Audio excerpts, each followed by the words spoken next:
કચ્છ જિલ્લામાં જ્ઞાન સહાયક માટેના ઉમેદવારોની યાદી જાહેર કરવામાં આવી છે। ખાસ કરીને આ યાદી અંતર્ગત જિલ્લામાં પ્રાથમિક, માધ્યમિક અને ઉચ્ચતર માધ્યમિક શાળાઓમાં ખાલી પડેલી જગ્યાઓ ભરવામાં આવશે। આગામી તારીખ 29 અને 30ના રોજ સરકારી તથા ગ્રાન્ટેડ શાળાઓમાં શિક્ષકોની ભરતી પ્રક્રિયા હાથ ધરવામાં આવશે। નવા જ્ઞાન સહાયકોની નિમણૂક થવાથી કચ્છ જિલ્લામાં લાંબા સમયથી ચાલતી શિક્ષકોની ઘટનો પ્રશ્ન થોડે અંશે હલ થશે। ખાસ કરીને એવી આશા વ્યક્ત કરવામાં આવી છે। કચ્છ જિલ્લા પ્રાથમિક શિક્ષણાધિકારી સંજયભાઈ પરમારે ચંચળ ન્યૂઝ સાથે વાત કરતા જણાવ્યું હતું કે જ્ઞાન સહાયકની ભરતી પ્રક્રિયા પૂર્ણ થતાં શિક્ષણ વ્યવસ્થામાં લાભ થશે, ગુણવત્તા સુધરશે અને વિદ્યાર્થીઓને વધુ સારો શૈક્ષણિક લાભ મળશે।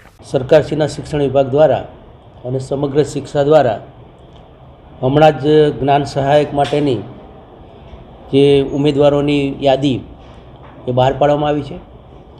આપણે કચ્છ જિલ્લાની વાત કરીએ તો એના અંદર પ્રાથમિક, માધ્યમિક અને ઉચ્ચતર માધ્યમિક આ ત્રણ વિભાગના અંદર જ્યાં ખાલી જગ્યા છે ત્યાં ભરવા માટે અમને યાદીઓ મળી છે। ખાસ કરીને માધ્યમિકના અંદર વાત કરીએ તો 165 જેટલા જ્ઞાન સહાયકોની અમને યાદી મળી છે અને ઉચ્ચતર માધ્યમિકના અંદર 78 જેટલા શિક્ષકોની યાદી હમણાં મળી છે।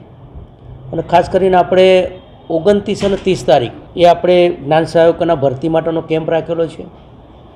29 તારીખે ઉચ્ચતર માધ્યમિકના જ્ઞાન સહાયકોનો કેમ્પ છે અને 30 તારીખે માધ્યમિક વિભાગના જ્ઞાન સહાયકોનો કેમ્પ રાખવામાં આવેલો છે।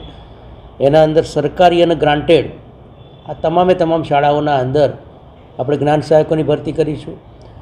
ખાસ કરીને જે ઉમેદવારોએ અત્યારે હાલ જે નોકરીના અંદર ચાલુ છે જ્ઞાન સહાયક તરીકે એ લોકોએ જેમણે આ ભરતીના અંદર ફોર્મ ભરેલા હશે જ્ઞાન સહાયક તરીકે એ લોકોને જો સ્કૂલ બદલવી હોય તો એ પણ આ કેમ્પના અંદર લાભ લઈ શકશે, પરંતુ એણે એપ્લિકેશન કરેલી હોવી જોઈએ।